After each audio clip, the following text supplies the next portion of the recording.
Marine captain laughed at her orders. She showed a file that ended his entire command. So, Captain Donovan Marsh let the words sit in the air like smoke.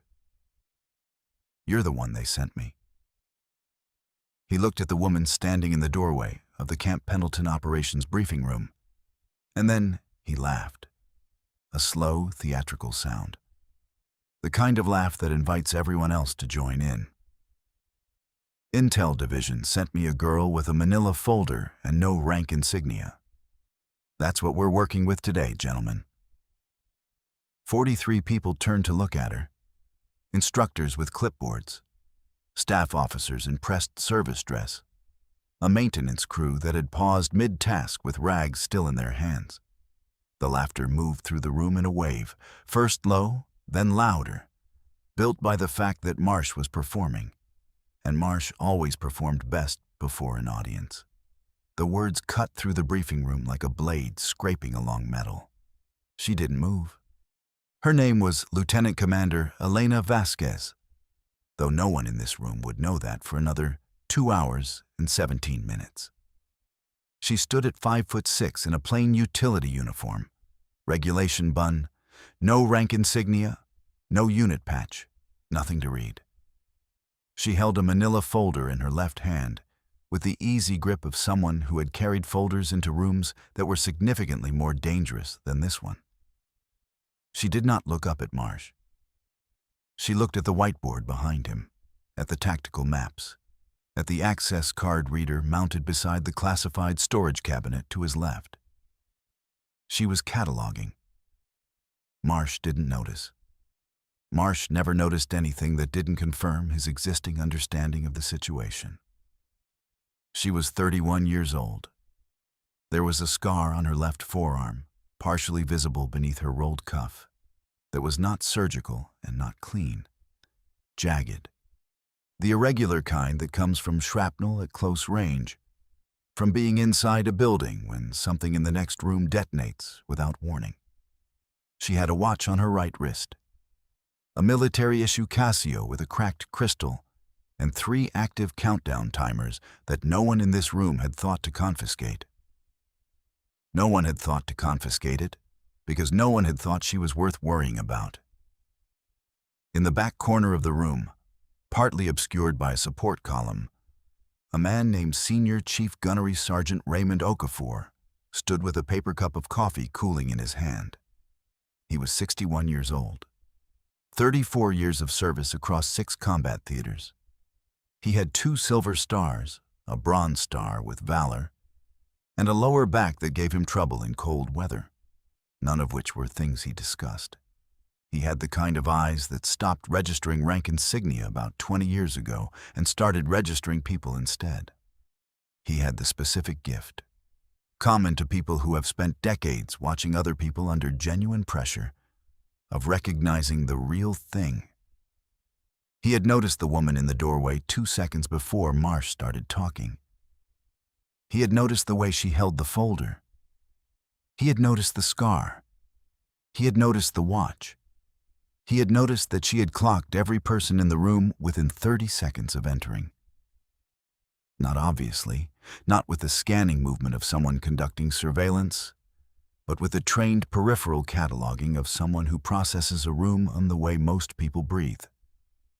His pen, which had been moving across his clipboard, stopped.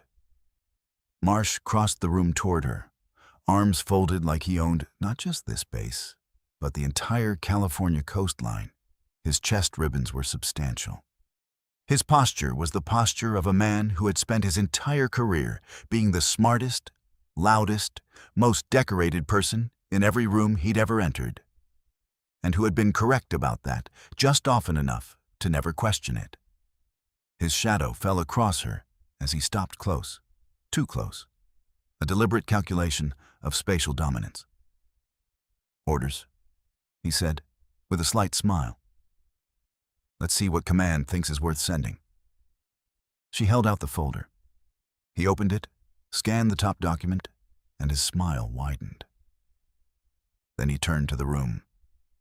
"Intel wants us to postpone the Kilo Company field training exercise. He let that land. Several officers straightened. One of them, Major Cortez, who had personally scheduled the FTX 3 months ago, exhaled audibly. Based on what? A signals intercept that Langley flagged and hasn't verified, and delivered by, he gestured at her with the folder, someone whose credentials I haven't seen. I don't carry credentials to rooms where I'm expected, she said.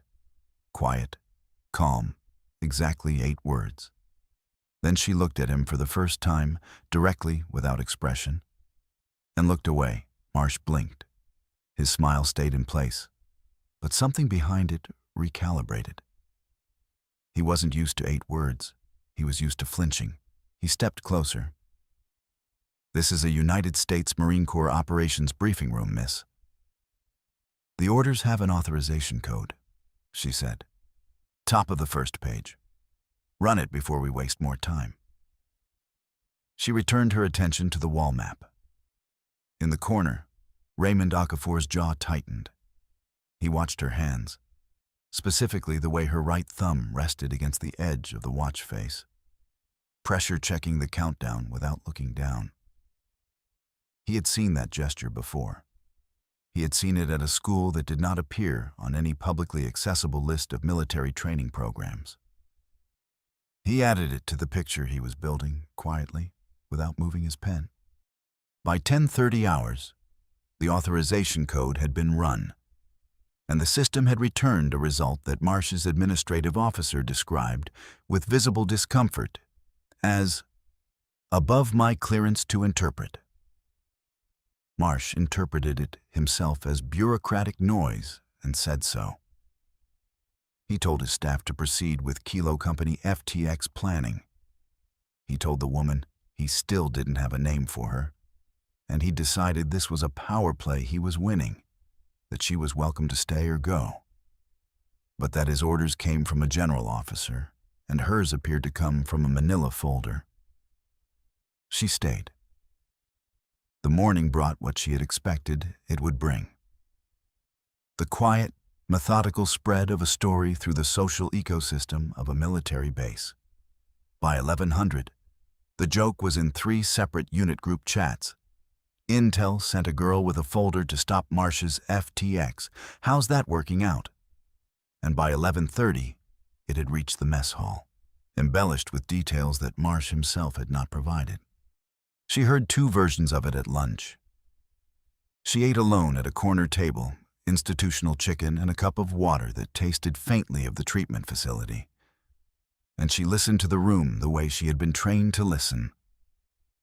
Not to what people said, but to who deferred to whom.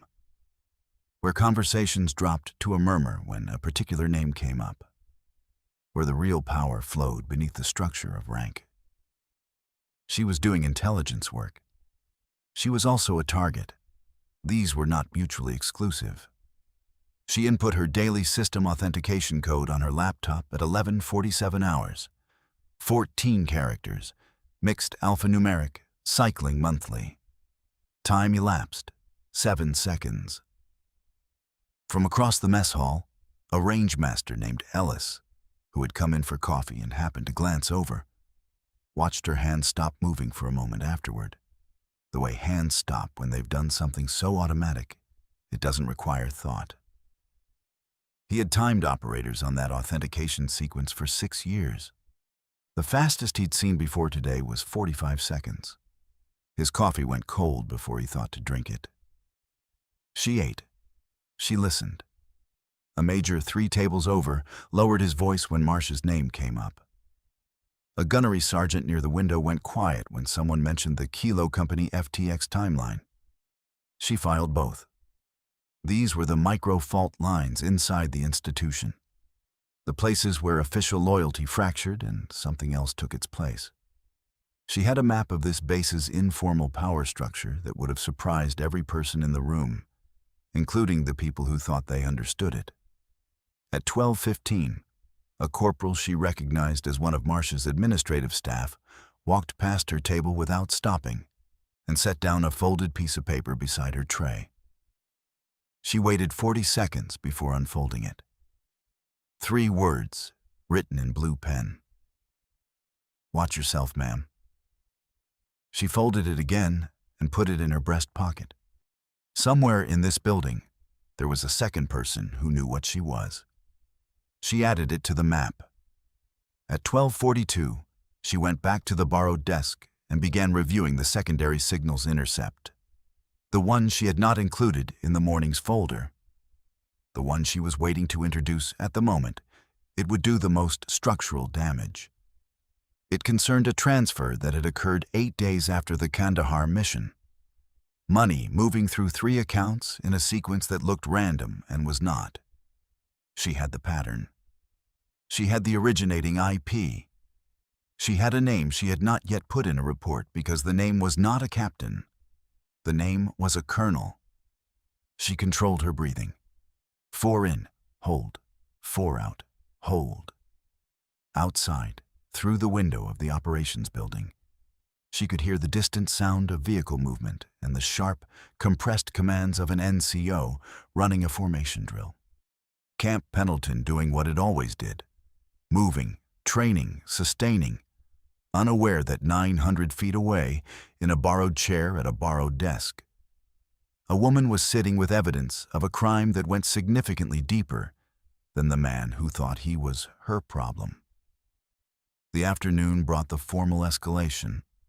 Marsh arrived at her temporary duty station, a borrowed desk outside the operations center, with a JAG officer and a base security warrant officer, and he presented it as a courtesy. "Standard verification procedure," he said, smiling at the small audience of 4 passing enlisted personnel who had slowed to watch. "When we can't confirm credentials through the system, we do it manually.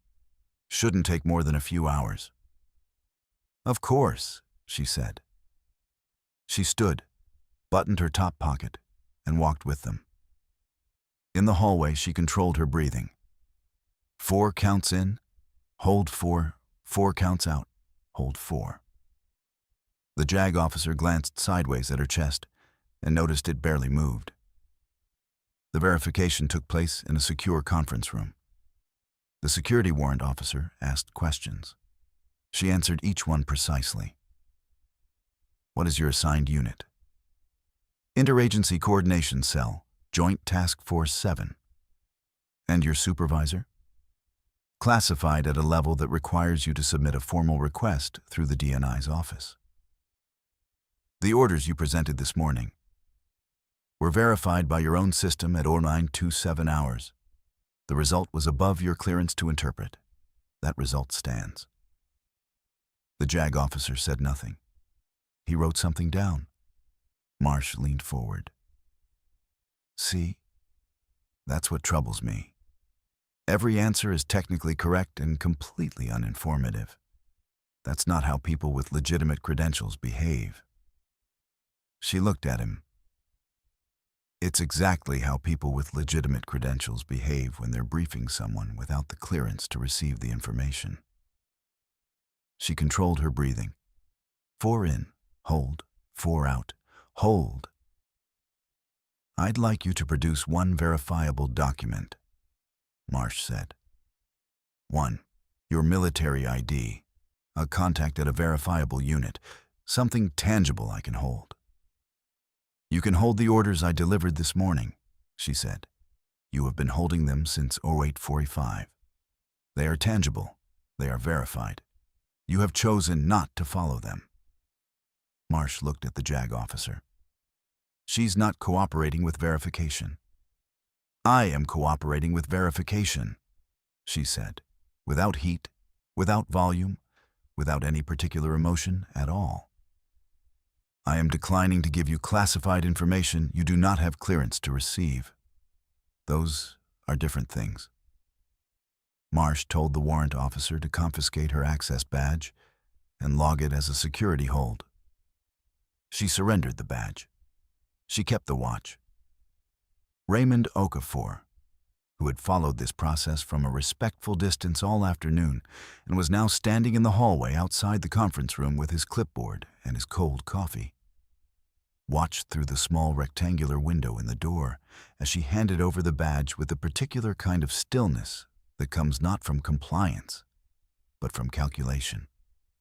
He had seen that kind of stillness once before, on a pier in Djibouti at 300, when a person he had been told was a logistics contractor picked up a man twice her size and put him face down on the dock in under 2 seconds.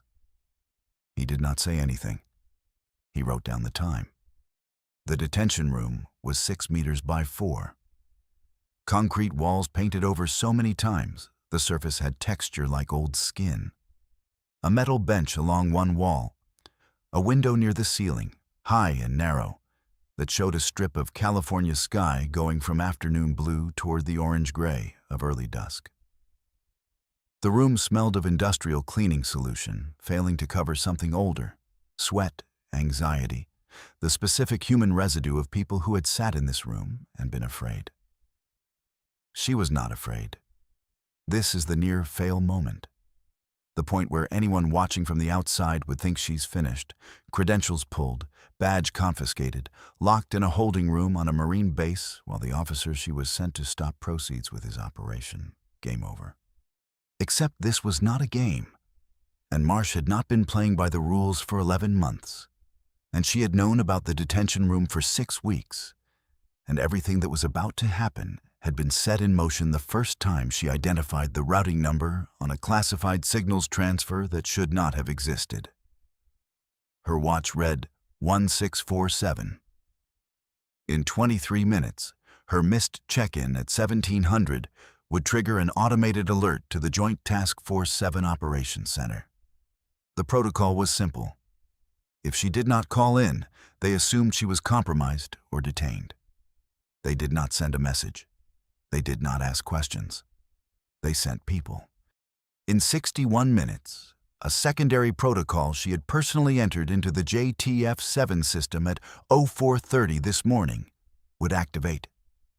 A restricted access file, compiled over 11 months, would transmit automatically to 3 separate recipients: the Commanding General of 1st Marine Expeditionary Force, the Director of the Defense Intelligence Agency, and a special agent at the Naval Criminal Investigative Service named Fontaine, who had been waiting for exactly this file for 4 months. The file contained 412 pages of documentation. In approximately 2 hours and 9 minutes, Captain Donovan Marsh was going to learn the difference between the authority printed on a uniform and the authority embedded in a classified file that had been building toward him since before he'd ever heard the name Elena Vasquez. She watched the strip of sky in the high window turn from blue to orange. She controlled her breathing. 4 in, hold, 4 out, hold. She was not afraid. She was patient. She had learned patience the way most people learn it, by needing it in places where impatience got people killed. The watch ticked forward. She thought about Staff Sergeant Marcus Webb. She thought about the 7 members of his reconnaissance unit who had gone into a building in Kandahar province on a mission whose coordinates had been routed through a network that someone at Camp Pendleton had been selling access to for cash. 7 men who had not come out. 7 families who had been told it was an IED. 7 deaths that had been closed and filed and never questioned by anyone in this building. Because the man who had sold the coordinates was also the man who had written the after-action report. She had his bank records. She had 11 months of encrypted communications, decoded. She had the routing number, the account number, and the name. 43 minutes left. She waited. Raymond Okafor knocked once on the door of Captain Marsh's temporary office at 17:09 hours. He did not wait to be invited in. "Senior Chief," Marsh said, without looking up from his desk. "I'm a little occupied." "Sir," Okafor said. He stood in the doorway, and he was quiet for a moment with the specific quiet of a man who has chosen his words carefully and is making sure he's chosen the right ones. "The woman in detention.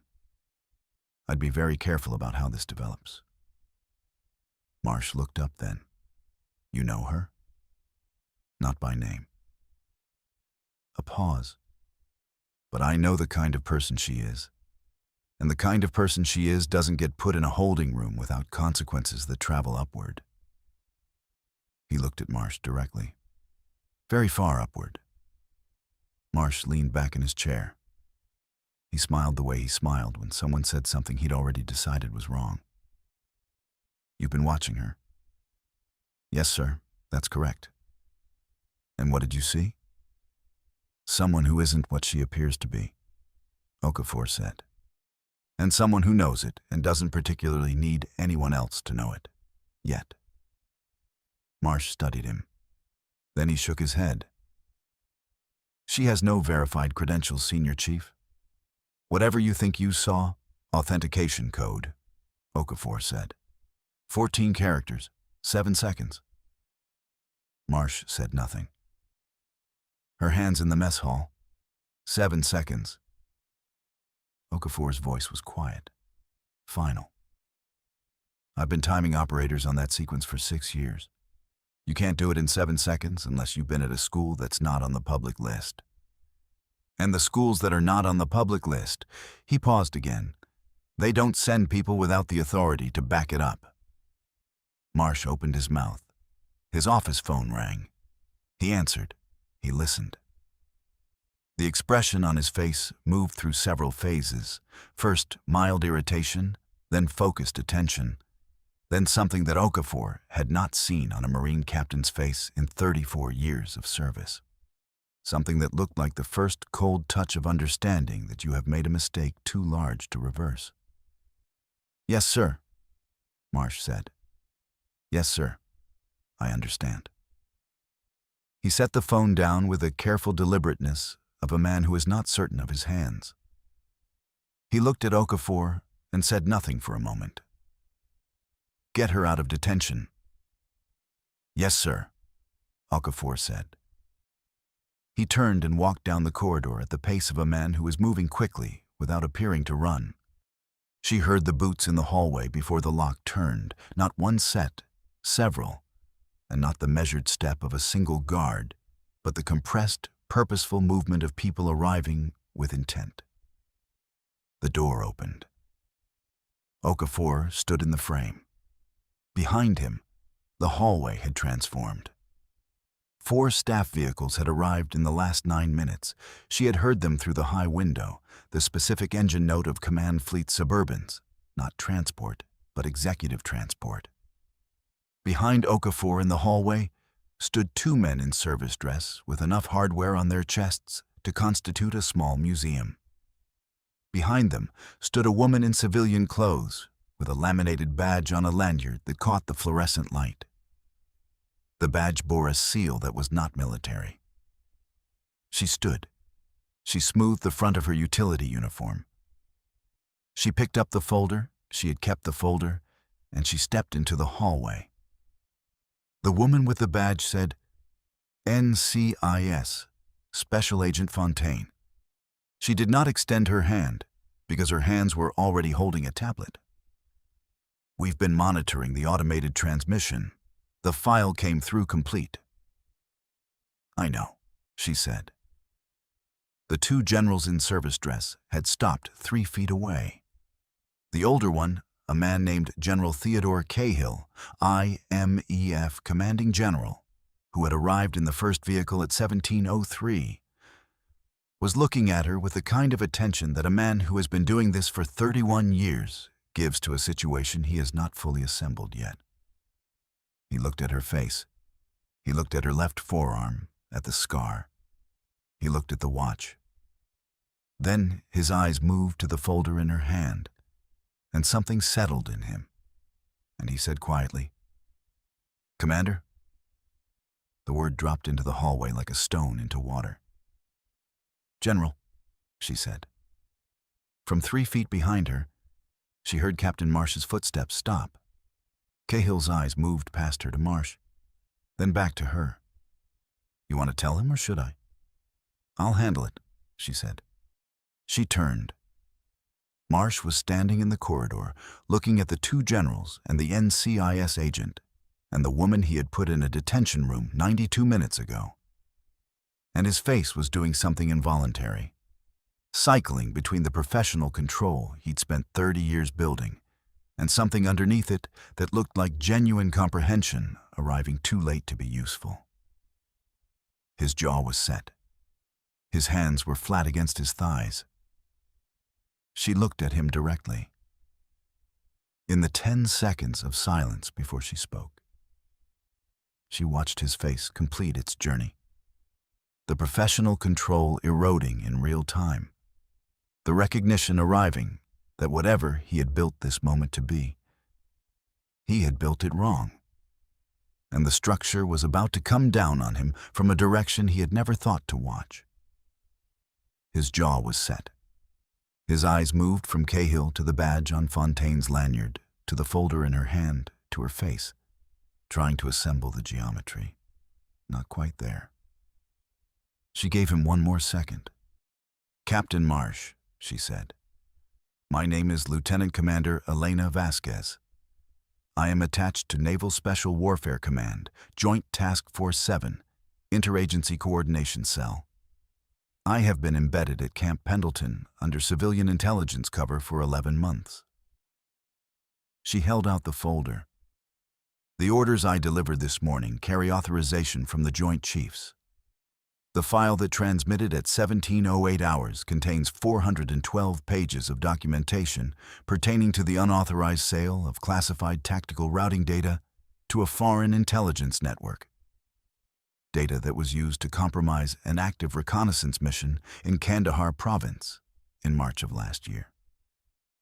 The hallway was silent. Not the room went quiet. The silence had weight and texture. It pressed against the fluorescent lights, against the cinder block walls, against the sound of someone's boots shifting on the floor at the far end of the corridor. Somewhere 2 hallways over, a door closed, and the sound traveled through the building like a crack in ice. 7 operators did not come home from that mission, she said. Staff Sergeant Marcus Webb, Sergeant First Class David Osei, Corporal James Antau. She named each one. She named all 7. She gave each name a breath of space. The after-action report attributed their deaths to an improvised explosive device. The report was written by you. Marsh said nothing. His face had stopped cycling. It had arrived somewhere, pale, still. The specific expression of a man who has understood that the thing he has been trying to avoid has arrived. She produced a single document. 2 pages, stamped in red at the top and bottom, classified above the clearance of everyone in the corridor except Cahill and Fontaine. She held it out to Marsh. But before he could take it, or decide not to, General Cahill stepped forward. He had been watching her left forearm, specifically the scar and the inch of skin above it, where her utility sleeve had ridden up during the walk down the corridor. There was something there. Not the scar. Above it. A tattoo, dark ink against pale skin, partially obscured by the cuff, a stylized trident bisected by a horizontal blade. Beneath it, 2 letters that were not letters in any publicly documented military unit designation. Cahill's hand drifted toward his sidearm. Not to draw it. Involuntary. A reaching reflex. He caught himself and went still, and "Pull the sleeve," he said very quietly. She set the document on top of the folder. She pushed the cuff back 3 inches. The tattoo was small and precise, exactly what a tattoo looks like when it is applied in a facility rather than a shop, by someone who understands that permanence requires restraint. The trident, the blade, below it, Ghost 6. 3 words that meant nothing to most people and everything to a specific population of combat veterans who had been in specific places at specific times and had filed specific reports that had subsequently been classified at a level that did not appear on any public organizational chart. Cahill went rigid. His hand came up. Not slowly, fast, the way a salute comes when it is not ceremonial but reflex. The physical acknowledgement of something above ordinary rank, above the formal structure of military hierarchy. His hand hit the brim of his cover, with the crack of a sharp formal salute held for a full 4 seconds. The hallway detonated. Gasps, actual audible gasps, from 4 personnel at the corridor's edge who had been watching since the vehicles arrived. Someone dropped a tablet. The clatter echoed like a shot in the stunned silence. The AC hum became deafening. A boot scraped concrete. Someone's breathing was too loud, and then the breathing stopped. The second general's hand came up. Fontaine stepped back and stood straighter. Down the corridor, the staff sergeant who had been watching from the far end brought her hand up without being ordered. It was the obvious and only thing to do. The only response available to the human nervous system when it witnesses a moment it will be telling people about for the next 30 years. Then Okafor. He raised his hand last. He had been standing to the left, partly behind the door frame, and when his hand came up, it was slow and certain and entirely without theater. The salute of a man who had known since 0845 this morning, who had watched and waited and built the picture in silence. And who was choosing this moment? Not because rank required it, but because 34 years of service had given him the particular ability to recognize the real thing when it was standing 3 feet away from him. It was a chosen salute, not commanded, not required, the kind that lands somewhere behind the sternum and doesn't leave. She returned each one. Marsh's hands did not move. She held out the document. He took it this time. She watched him read. His face, which had stopped cycling and arrived at pale stillness, moved through one more expression when his eyes reached page 2 and found the routing number. Something behind his eyes went out. Not theatrical. Quiet. This was worse than any speech. Special Agent Fontaine stepped forward. She said quietly, "Captain Marsh, I need you to come with us." She said it without volume and without theater, the way people say things when they have the full weight of federal authority behind the words and don't need to perform it. He went, quietly. His footsteps down the corridor were the only sound, then a door, then nothing. She stood on the exterior steps of the operations building at 21 to 18 hours. The base had gone quiet around her in the specific way military installations go quiet after an event. Not empty, but pulled inward, processing. Lights burned in the JAG building. Lights burned in the administrative wing. Somewhere across the motor pool, 2 security personnel were doing something she didn't need to know about yet. The sky above the Pacific had gone the dark, dense blue that comes about an hour after the last trace of orange, with a thin layer of high cloud catching the base's perimeter lights from beneath and turning them amber. Her watch read 2118. In 6 hours, she would be in a car heading to a facility she was not permitted to name, to continue a piece of the mission that tonight had not concluded. Tonight had only removed one piece. They laughed at her orders. They forgot she was the only person in the building who already knew how this ended. Somewhere in the debrief that would begin in the morning, Marsh's network would start to unravel. The account, the contacts, the 3 other names in the file whose ranks were higher than captain. The transmission she had set to activate at 1708 had gone to 3 recipients. But there were 4 copies of the full documentation. The 4th was already in transit to a courier who would hand-deliver it to a committee she was also not permitted to name. There were names on the list she still hadn't reached. Justice isn't loud. It's patient. She watched a transport aircraft arc north through the marine layer, its lights blinking against the cloud ceiling. She counted the blinks out of habit. Then she looked at her watch, not for the time, but at the third countdown. The one she hadn't discussed in the hallway, the one that had been running for 6 days and had 22 hours left. A surveillance image, taken from a rooftop in Bahrain 3 weeks ago, by an asset whose identity she was still trying to confirm. A figure in the lower left frame, partially obscured by a vehicle, caught in profile for under a second. The system had matched it at 62% confidence to someone who was officially dead. Someone who had been in Kandahar. Someone whose name did not appear anywhere in the 412 pages she had transmitted tonight. Not finished, not nearly. Tomorrow brought new ghosts to hunt. Every soldier carries a story that few ever hear. Listen with your heart. Thank you for staying and watching. Subscribe to MVP Stories for more.